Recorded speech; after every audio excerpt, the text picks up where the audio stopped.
Enfin, en ce qui concerne recueillir des fonds, évidemment que une association, l'association agréée pour représenter les patients en soins dans les structures de soins qui est ASUD, s'inscrit là-dedans. Effectivement, la conjoncture n'est pas favorable. Mais en fait, moi, c'est juste le slogan qui m'avait inspiré là aujourd'hui. Donc, je vais être assez court. C'est vivre sans dépendance. Évidemment, parce qu'on a déjà échangé un petit peu là-dessus. Et ma première question, c'est est-ce possible déjà Je pense que ça l'est, mais pour la majorité d'entre nous, cela ne signifie pas vivre sans consommation et surtout pas vivre sans ivresse. La dépendance, effectivement, ça existe, mais c'est le bout du chemin et ça passe d'abord par l'expérimentation et surtout par l'usage convivial, la fête et le partage. Et c'est vrai que c'est pas des mots qu'on a beaucoup entendus aujourd'hui. Or, la réduction des risques, le concept de réduction des risques, qui est repris par l'addictologie que tu incarnes parfaitement, Michel, a permis d'opérer une révolution qui n'est pas toujours bien perçue par le public. Dans cette révolution, le premier point, je pense, c'est l'universalisme de la question des drogues. C'est-à-dire alcool, tabac, cannabis, coke, ecstasy, héros.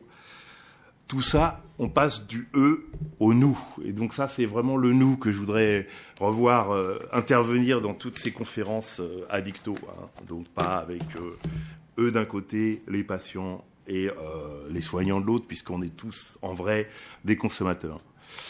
Deuxième point, l'importance de la demande par rapport à l'offre, parce que la question, la consommation, est aussi une affaire rationnelle et autodéterminée, et à commencer par le fait d'arrêter de prendre des drogues ou de continuer à en prendre.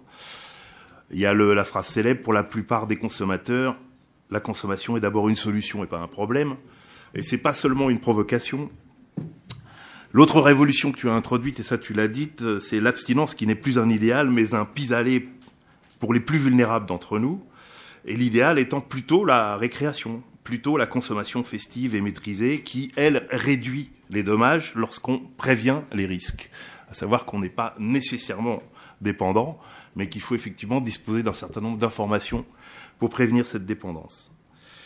Et ce que l'on ne dit pas, c'est qu'il est interdit de dire, d'ailleurs, c'est que cet idéal de récréation est valable pour toutes les drogues, qu'elles soient licites ou illicites.